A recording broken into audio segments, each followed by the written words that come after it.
welcome back to my channel.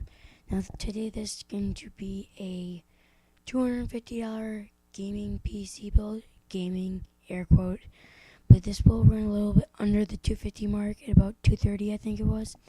Now to start off this build, for the CPU we are using the AMD 2650. Now this is a very cheap CPU running in about $31 on Amazon.com. Now the socket is AM1, so it's definitely not newest. The speed is 1.5 gigahertz, and it only has 2 cores. But as you can see, the wattage is super low, only running in at 25 watts. Now this does have a built-in graphics card, but we were able to fit a very cheap graphic card into this build. So the graphics that are included are the 8250. So they're okay. No, for like small games, it would be fine. But now on with the RAM, we have the Kingston set of RAM, which is going to run at about $40.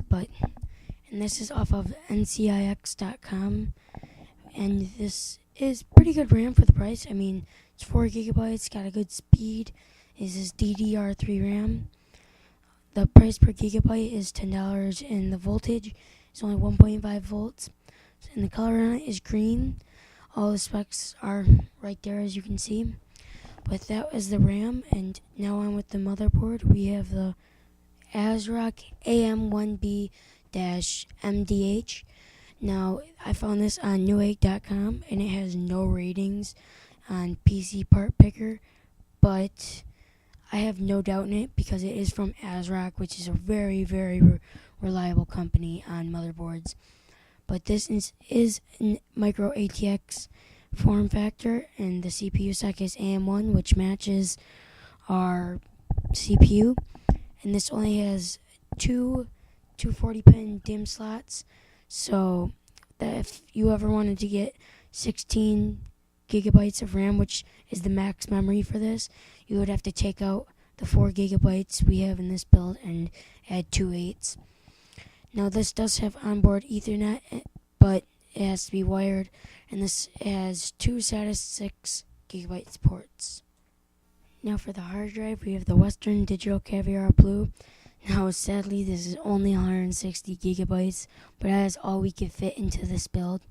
Now I also found this one on Amazon for $33, and the shipping was $4. But if you add it with the CPU, I'm sure you could, instead of having so much money for shipping, because shipping. But this does have 7200 RPM, which I don't recommend going below that, because then your loading times will get a crap load slower.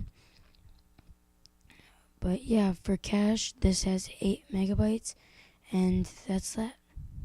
Now for the graphics card, we were going to be using an Asus R5 230. Now this does have 1 gigabyte of GDDR3 memory. So it does use a PCI Express X16. So it's a decent card. It plays Minecraft. Well, this is a low-end computer, so you can't expect it to be ultra settings Battlefield. But it plays Minecraft at about 40 settings with mostly everything turned on. I think smooth lighting, if you turn that off, it gets about 45. So, yeah, this graphic card's pretty good for the money. Now, it is $43.24, also on Amazon. So you can't expect it to max out Battlefield 4. You can't expect this computer to max out Battlefield 4, but that's kind of obvious. This computer is kind of based on a console gamer just starting to get into PC gaming, just want a cheap thing to build, throw around, So yeah, that's the graphics card.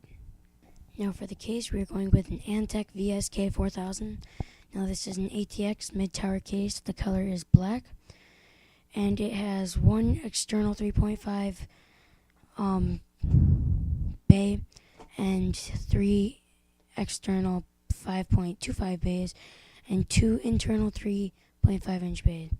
Now this has no front panel USB 3.0s, so that's kind of the downside.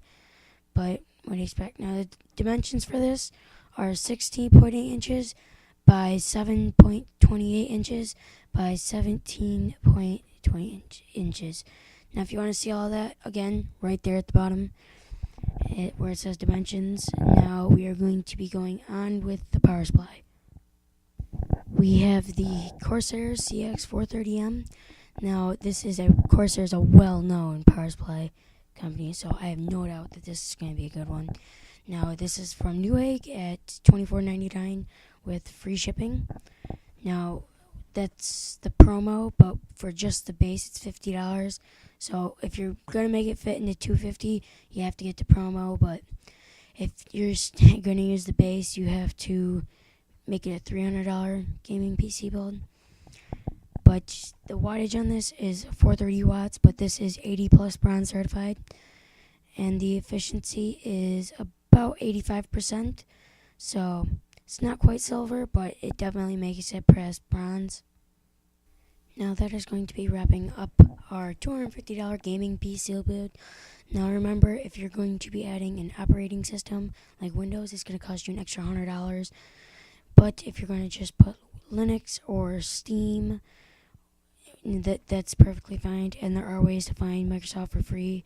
But I'm not with piracy, because it takes a lot of work to create that stuff, and it would suck if you created it and then someone else just stole it. Yeah, but that's wrapping up this $250 air quote gaming PC build, and I'll catch you guys in the next video. And this is iTrollBunnies signing off.